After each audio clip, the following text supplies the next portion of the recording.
Hi! Hello అండి. Welcome back to Emmy recipes. ఈ వీడియోలో బ్రేక్‌ఫాస్ట్ అండ్ లంచ్ ఎపిసోడ్ 13లో ఉన్నామండి. చాలా ఈజీగా తయారు చేసుకోగలిగి ఒక బ్రేక్‌ఫాస్ట్ కానీ, లంచ్ కానీ, డిన్నర్ గానీ మూడిటికి చాలా ఈజీగా జస్ట్ 5 మినిట్స్‌లో మనం ప్రిపేర్ చేసుకోవచ్చండి. అంతేకాకుండా మన ఇంట్లో కూరగాయలు లేనప్పుడు ఆ సమయంలో చాలా సింపుల్‌గా ఈ ఒక రెసిపీ తయారు చేసుకోండి. చాలా టేస్టీ అండ్ ఈ రెసిపీకి మనం ఎటువంటి చట్నీస్ గానీ, సాంబార్స్ గానీ అస్సలు అవసరం లేదండి. డైరెక్ట్‌గా మనం ఇలా తినేయొచ్చు. చాలా టేస్టీగా ఉంటుంది. తప్పకుండా ట్రై చేయండి. అండ్ ఛానల్‌ని ఫస్ట్ టైమ్ చూస్తుంటే ప్లీజ్ ఛానల్‌ని సబ్స్క్రైబ్ చేసుకోండి. మరియు లైక్ చేయడం మాత్రం మర్చిపోకండి. ఇప్పుడు రెసిపీలోకి వెళ్ళిపోతాం.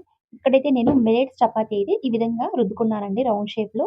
ఇక్కడైతే మనం ఈ విధంగా కొద్దిగా పైనైతే నువ్వులైతే యాడ్ చేసుకోవాలి. తెల్ల నువ్వులు.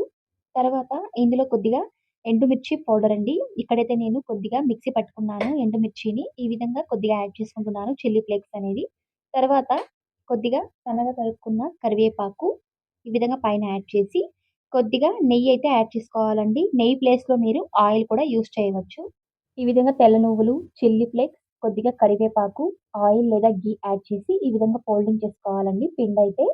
చూడండి ఈ విధంగా ఫోల్డింగ్ చేసి, ఇప్పుడు దీనైతే రౌండ్ షేప్‌లో అయితే రుద్దుకోవాలి. చాలా ఇష్టంగా తింటారు. ఈ విధంగా తయారు చేసినట్లయితే అండ్ తొందరగా ప్రిపేర్ అవుతుందండి. Lunch and breakfast recipe and dinner కూడా తయారు చేసుకోవచ్చు. కూరగాయలు లేని సమయంలో ఈ విధంగా చేసి పెట్టండి. చాలా ఈజీగా తయారు చేసుకోవచ్చు. కేవలం 5 నిమిషాల్లో. ఈ విధంగా పెనం మీద కాల్చుకోవాలండి. కొద్దిగా ఆయిల్ లేదా ఘీ యాడ్ చేసి రెండు వైపులా ఈ విధంగా తయారు చేసుకోండి. చాలా సింపుల్‌గా మనం ఈజీగా తయారు చేసుకోవచ్చు. బ్రేక్‌ఫాస్ట్, లంచ్, డిన్నర్ మూడింటికి. చూడండి రెండు వైపులా కాల్చుకున్నాను. దీన్ని ఈ విధంగా డైరెక్ట్‌గా మనం పిజ్జా కట్టర్‌తో ఈ విధంగా కట్ చేసుకొని ఈ షేప్స్‌లో మనం ఇచ్చి పంపియచ్చండి. పిల్లలు కూడా చాలా ఇష్టంగా తింటారు. అండ్ టేస్టీగా ఉంటుంది. ఎటువంటి చట్నీ, సాంబార్ లేకుండా చాలా ఈజీగా తినేయొచ్చు దీన్ని. తప్పకుండా ట్రై చేయండి. చాలా సింపుల్ అయిన రెసిపీ. మరిన్ని ఇలాంటి బ్రేక్‌ఫాస్ట్ అండ్ లంచ్ రెసిపీస్ కోసం ప్లీజ్ ఛానెల్‌ని సబ్స్క్రైబ్ చేసుకోండి. మరియు పక్కన బెల్ ఐకాన్ క్లిక్ చేసుకొని నేను వేసే ప్రతి వీడియో మీకు నోటిఫికేషన్ రూపంలో వస్తుంది. అండ్ లైక్ చేయండి, షేర్ చేయండి. Thank you.